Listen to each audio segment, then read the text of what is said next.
네, 그러면 이제 598페이지 추가 공제 볼게요. 자, 추가 공제라고 하는 건 뭐냐면요. 기본 공제 대상자들 중에서 그 추가로 더 공제해 줄 만한 사유가 있으면은 더 공제해 주는 거. 그게 추가 공제예요. 그럼 어떤 경우가 있느냐? 그 첫 번째 경로우대 공제가 있죠. 자, 경로우대 공제는 나이가 70세 이상이면은 추가로 더 공제해 줘요. 그냥 기본 공제 대상자들 중에서 나이가 70세 이상인 경우에는 추가로 1인당 100만 원씩 더 공제해 주는 거.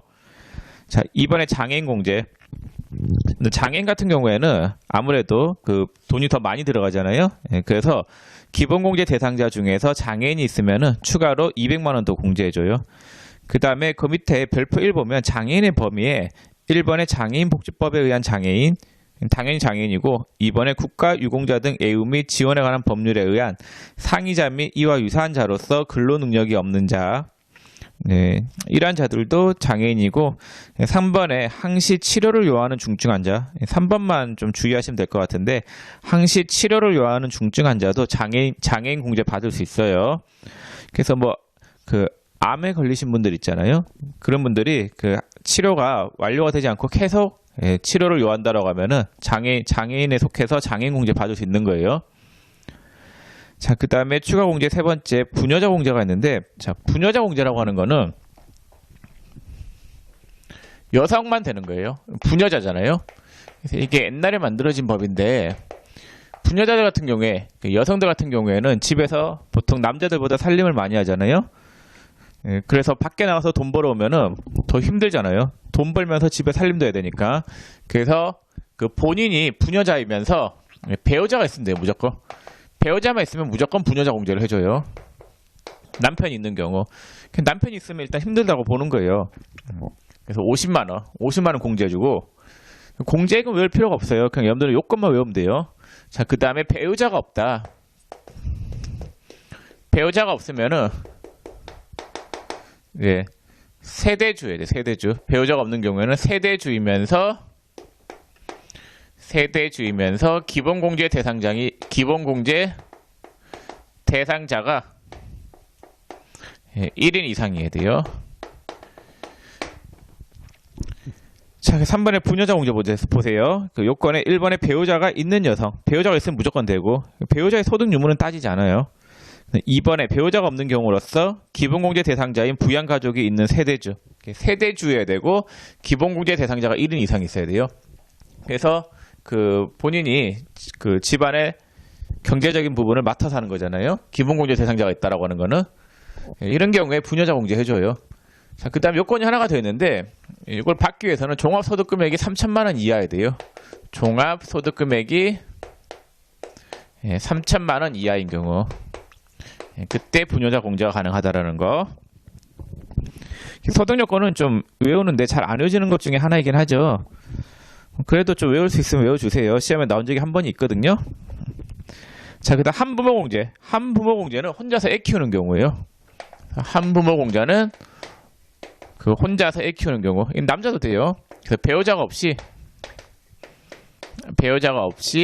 기본 공제 대상자인 자녀가 1인 이상인 경우. 그래서 애가 20세 이하의 그 자녀 있잖아요. 20세 이하의 자녀를 혼자서 키우고 있다라고 하면은 한부모 공제를 받을 수 있어요. 그럼 부녀자 공제는 공제액이 50이고 한부모 공제는 공제액이 100만 원이에요.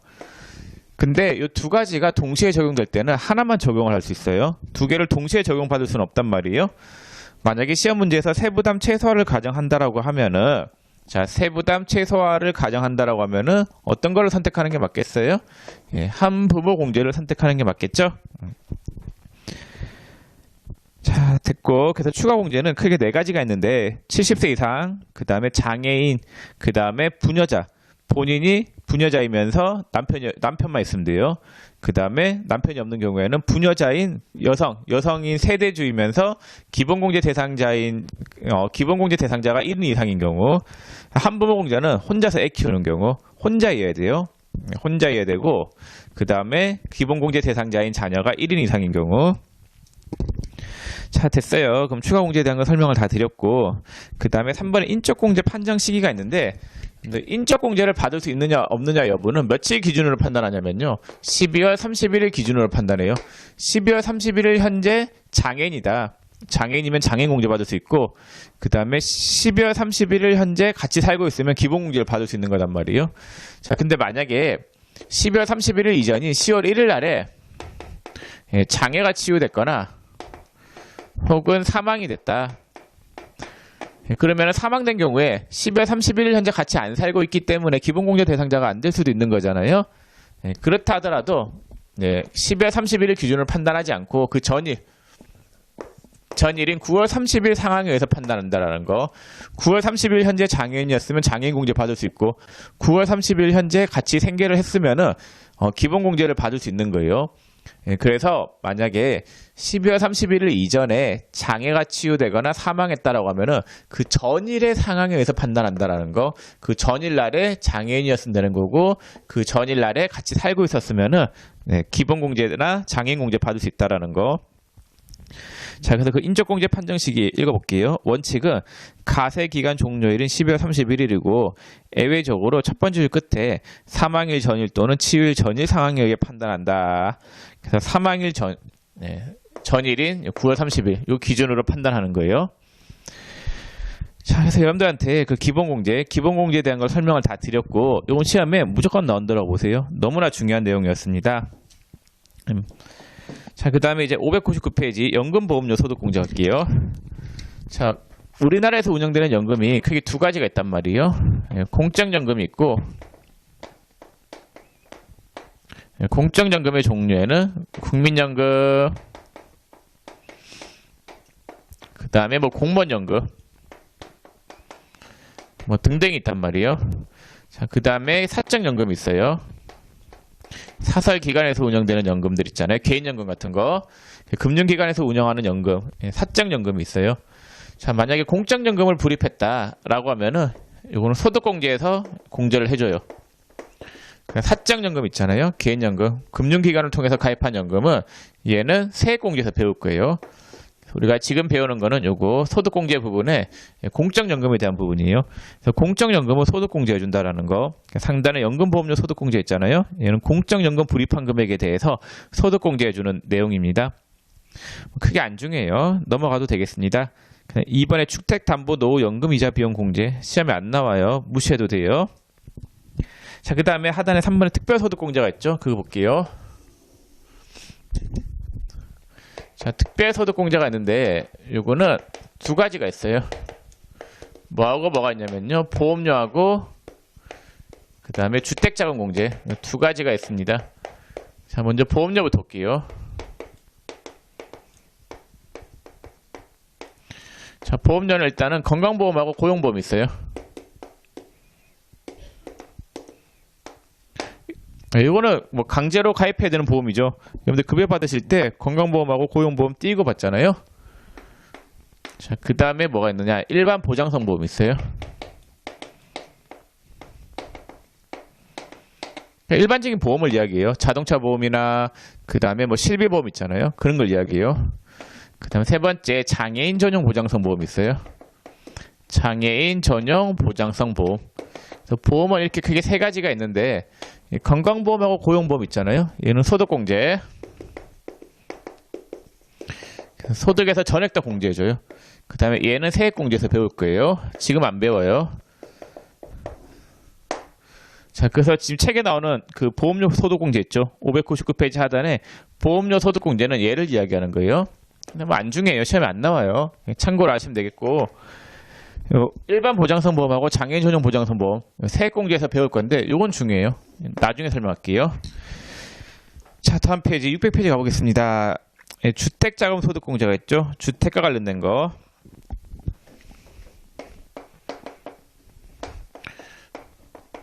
집이 없다라고 하면은 집을 어떻게 해야 되겠어요? 사야 되겠죠. 살려면 저금을 해야 되겠죠. 저금에 대한 게 청약저축이 있어요. 그 다음 집이 없으면 어떻게 해야 되겠어요? 전세로 살든지 해야 될 거 아니에요? 전세로 살면 전세자금 대출. 월세로 살면은 월세 낸 게 있겠죠. 집을 이제 사요. 전세나 월세로 살다가 집을 산다라고 하면은 주택담보대출을 받아야 돼요. 돈이 없으면은. 왜냐면은 그 집을 담보로 돈을 빌려야지 잔금 같은 걸 치를 수 있을 거 아니에요. 그래서 집을 살 때 주택담보대출을 받았다라고 하면은 주택담보대출 받은 거에 대한 소득공제가 있어요.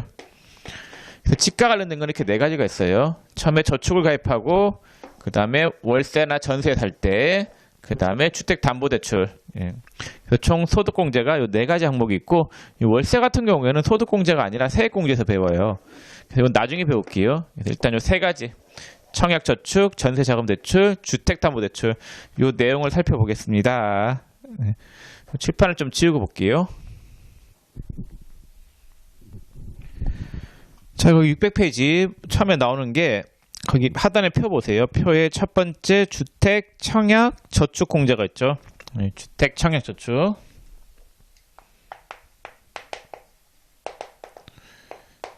자, 집이 없는 사람들이 그 새 아파트 분양받을 때 청약저축 가입해야 된단 말이에요. 청약저축 통장이 있어야지 그 새 집을 분양받을 수 있단 말이에요. 자, 그래서 그런 용도로 쓰여지는 그 통장이 청약저축 통장인데, 이 청약저축에 불입한 금액에 대해서 일정 비율 소득공제를 해주고 있단 말이에요. 그 금액이 얼마만큼이냐면요, 불입액의 40%인데 불입액의 40% 이런 건 안 중요해요. 여러분들은 공제 대상이 되냐 안 되냐 그거 판단하는 게 중요하단 말이에요.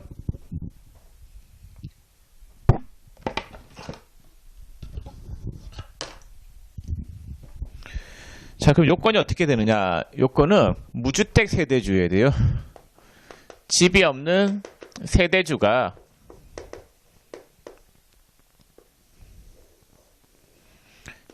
그 총급여가 7천만 원 이하여야 돼요. 총급여가 7천 이하인 근로자. 두 가지 요건을 만족한 근로자가 불입한 금액에 대해서 불입액의 40%만큼을 소득공제해줘요. 자, 그래서 거기 한번 읽어볼게요. 주택 청약저축 해당 가세기간에 총 금액이 7천만 원 이하이며 해당 가세기간 중 주택을 소유하지 않은 세대의 세대주로서 무주택 세대주죠. 근로소득이 있는 거주자가 해당 가세연도의 주택법에 따른 청약저축, 주택 청약 종합저축에 납입한 금액이 있는 경우 납입금액의 40%를 근로소득 금액에서 공제한다라고 되어 있죠. 뭐 이 불입액의 40% 이런 건 안 중요해요. 요건 요 두 가지 무주택 세대주랑 총 금액이 7천만 원 이하 이것만 정확하게 알고 계시면 되겠고, 자, 그 다음에 요 주택 청약 저축 같은 경우에는 나 무슨 말 하려고 했지? 무슨 말 하려고 했어요? 청약 저축은 네, 치맥기가 있어가지고 방금 생각하고 있었던 것도 10초 지나면 까먹고 이래요. 주택 청약저축이죠. 그건 안 돼요. 장기주택마련저축. 장기주택마련저축 요거는 소득공제 대상이 아니에요. 옛날에 있잖아요. 옛날에는 이 저축도 소득공제 대상이었는데 얘는 아예 안 되는 걸로 최근에 법이 개정됐거든요. 그래서 그 저축 불입하는 것 중에 주택과 관련된 저축 불입액은 청약저축 불입한 것만 되지 장기주택마련저축은 안 된다라는 거. 자, 됐어요. 그 다음에 이번에 주택 임차 차입금 볼게요. 두 번째 주택 임차 차입금 원리금 상한액 공제. 원리금 상한액 공제. 자, 얘는 뭐냐? 얘는 집을 빌린 거예요. 집을 임차 빌리고 돈을 차입해요. 차입한 금액에 대해서 원금과 이자를 상환하는 금액에 대해서 소득공제해 주겠다라는 거예요. 걔는 전세자금 대출로 아시면 되는데, 전세자금 대출. 자, 얘도 어떤 경우에 되느냐? 무주택 세대주여야 돼요. 무주택 세대주가 집을 빌려요. 전세로 집을 빌리는데 빌릴 때는 반드시 국민주택 규모 이하의 주택이어야 돼요. 국민주택 규모 이하의 주택을 임차하기 위하여 은행으로부터 대출을 받아요. 전세자금 대출을 받았으면은 그 대출금 중에서 그 대출금에 대해서 원금하고 이자 상환하는 금액 있죠. 원금, 이자, 상환액에 대해서 소득공제해 준다라는 거. 또 원리금 상환액에 대해서 소득공제. 이것도 40%인데 상한액의 40%만큼 소득공제를 해주는데 이건 몰라도 돼요. 그냥 여러분들이 아셔야 될 거는 이자하고 원금 두 가지 다 소득공제가 된다. 그거 아셔야 되겠고, 그 다음에 이제 집은 아무나 큰 집은 안 되고 작은 집, 국민주택 규모 이하의 주택. 국민주택 규모 이하의 주택은 전용 면적 85제곱미터 이하의 주택으로서 보통 32평짜리 아파트라고 생각하시면 되세요. 자, 이렇게만 알고 계시면 되겠습니다. 자, 그래서 청약저축하고 주택임차 차익금 원리금 상한액 공제했죠. 전세자금 대출. 둘 다 일단 공통으로 들어가는 요건이 뭐예요? 무주택 세대주인 경우에만 되죠. 그 다음에 전세자금 대출은 집이 국민주택 규모 이하의 주택이어야 돼요. 그 다음에 중요한 게 전세자금 대출은 원리금 상한액에 대해서 원금하고 이자 둘 다 돼요. 자, 근데 이 무주택 세대주 요건이 들어가는데 전세자금 대출이 무주택 세대주 요건이 들어가는데 그 세대주가 아니다 하더라도 소득공제 받을 수 있는 요건이 있긴 해요. 그건 안 중요해요. 그냥 여러분들은 무주택 세대주다 그렇게 알고 계시고, 뭐 다른 요건이 하나 더 있긴 한데 그 하단에 별표 2 부분에 설명이 되어 있죠. 그게 나와 있는데 별로 안 중요하니까 넘어가도 무방할 것 같습니다. 자, 이제 집을 사요. 집을 살 때는 어떤 공제를 해주느냐. 자, 집을 살 때, 집을 살 때는 집을 담보 대출, 그쵸. 담보로 대출을 받을 거예요. 장기주택, 저당이 담보죠. 차입금, 장기주택 저당 차입금, 이자 상한액 공제인데, 자, 얘도 요건이 어떻게 되느냐. 얘도, 일단 이렇게 적을게요. 얘는 주택담보대출.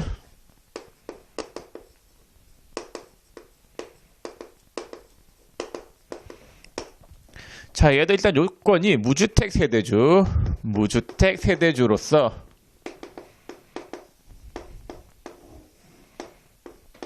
자, 전세자금 대출은 국민주택 규모 이하의 주택이었죠.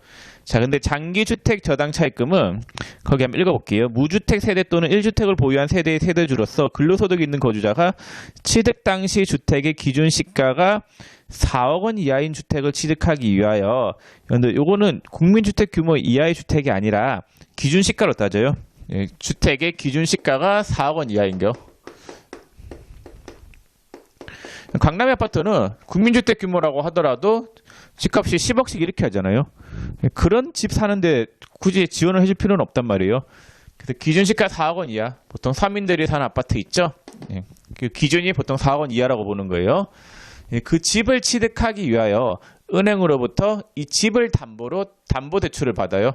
그럼 그 담보대출 받은 금액에 대해서 이자 상한액에 대해서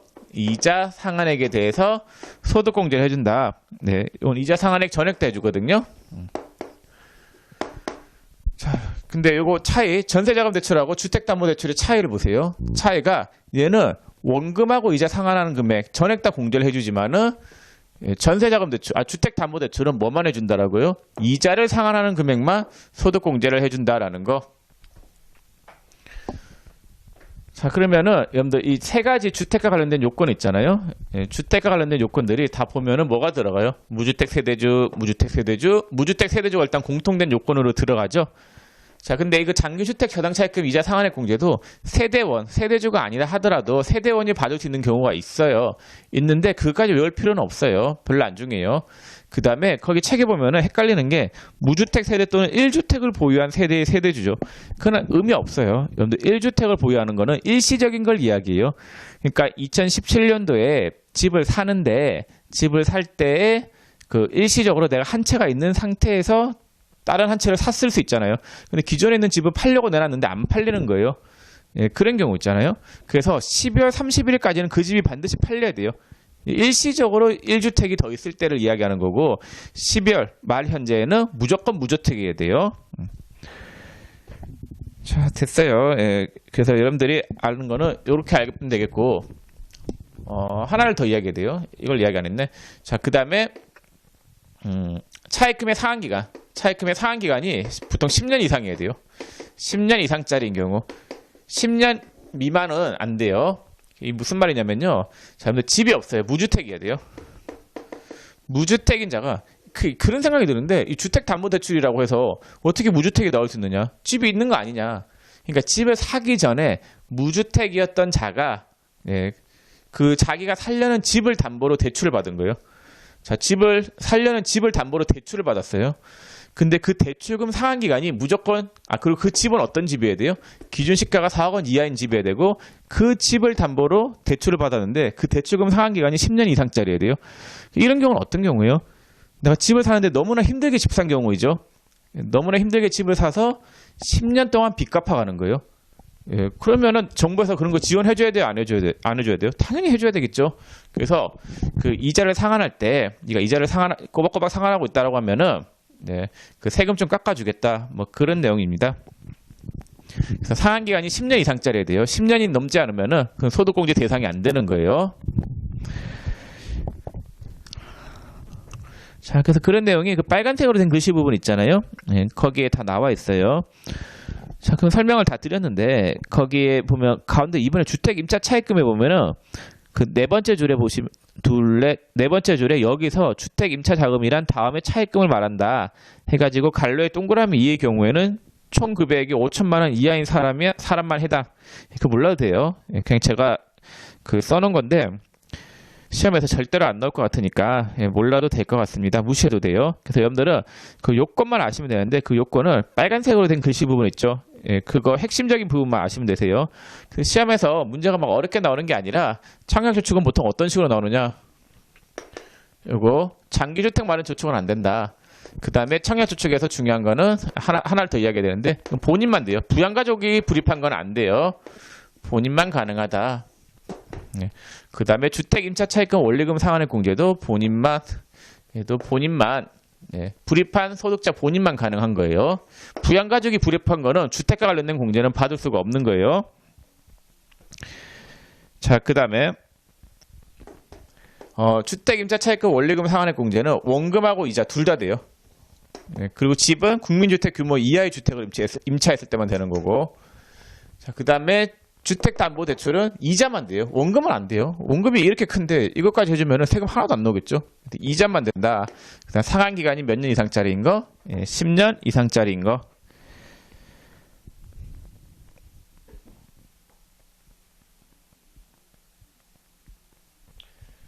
자, 그래서 여러분들 제가 써드린 요건들 있잖아요. 이 요건들만 정확하게 알고 계시면은 시험장에서 여러분들이 뭐 틀릴 건 없어요. 어렵게 안 나온단 말이에요.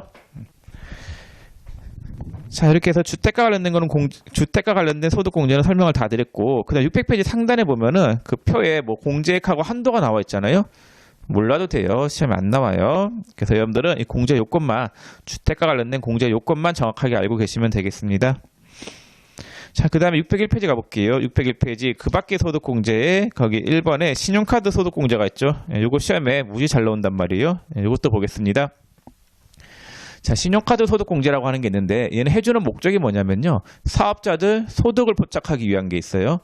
여러분들 사업자들이 세금 신고 잘 해요, 안 해요? 안 하죠. 근데 여러분들이 카드로 결제하잖아요. 그럼 사업자들은 자기 소득이 100% 다 드러나요.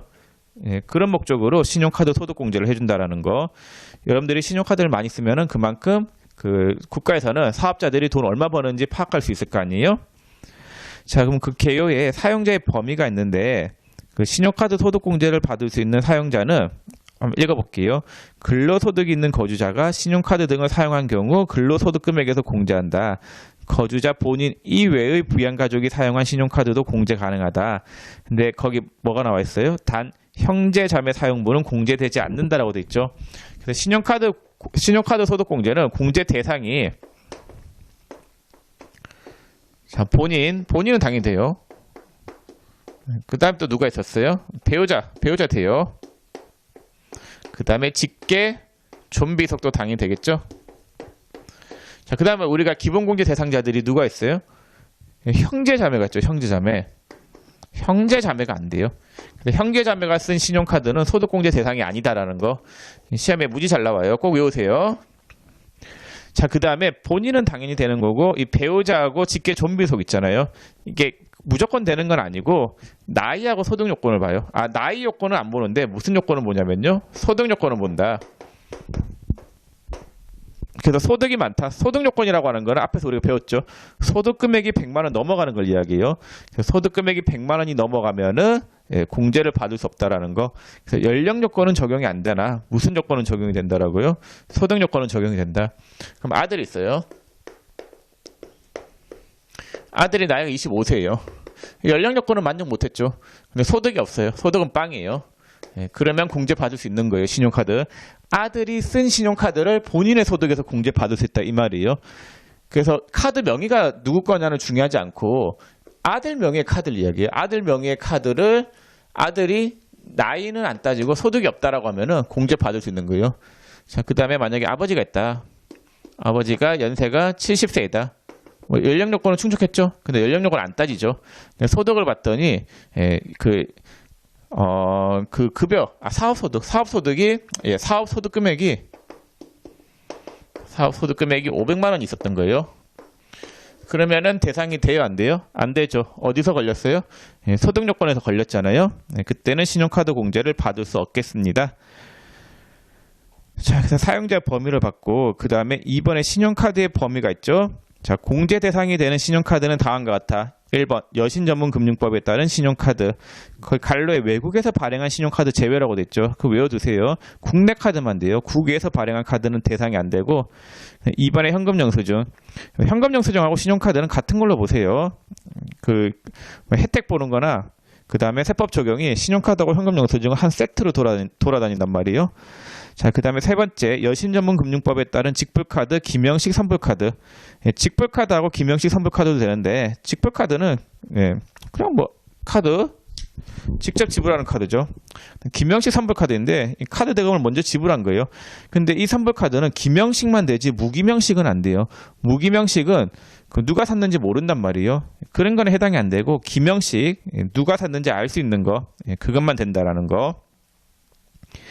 자, 세 번째 사용 금액의 범위가 있는데 이게 시험에 거의 뭐 매번 나오죠. 이건 제가 칠판을 좀 지우고 설명드리겠습니다. 자, 그 사용 금액의 범위에 보면은 해당 가세 기간의 신용카드 사용 금액에서 다음에 해당하는 금액을 차감한 금액으로 한다라고 되어 있죠. 자, 그 동그라미 1번부터 동그라미 13번에 해당하는 거는 신용카드 소득공제를 받을 수 없는 것들이에요. 자, 동그라미 1번 보시면은 사업소득과 관련된 비용이 있는데 사업소득과 관련된 비용, 법인 비용에 해당하는 경우가 있는데 이게 무슨 말이냐면요. 자, 갑돌이가 있어요. 자, 갑돌이는 투잡을 뛰어요. 자, LG에서 근무를 해요. LG에서 근무를 하고 있고 여기 근로소득 그 다음에 자기 나름대로 또 사업을 하고 있어요. 사업장이 뭐 ABC 사업장이라고 할게요. ABC 사업장 여기서 사업소득이 있다라고 할게요. 자, 그러면은 얘는 이제 계산할 때 근로소득 금액을 계산할 때 총 급여가 있고 여기에 뭐 근로소득 공제 빼고 여기에서 나온 금액 근로소득 금액에다가 뭘 빼요?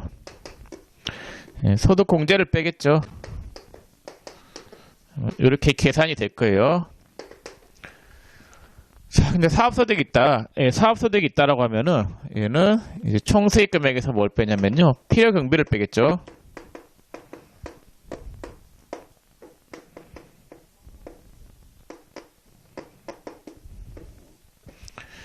자, 그러면은 만약에 카드를 하나 썼다.